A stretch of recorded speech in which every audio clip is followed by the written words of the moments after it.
signore.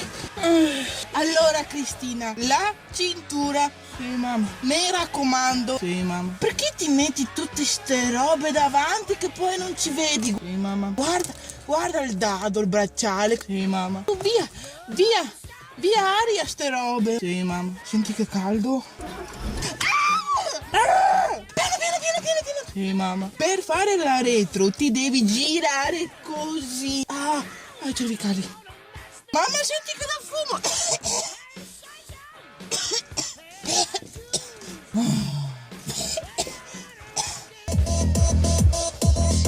Cristina! Sulle mani? Abbassa!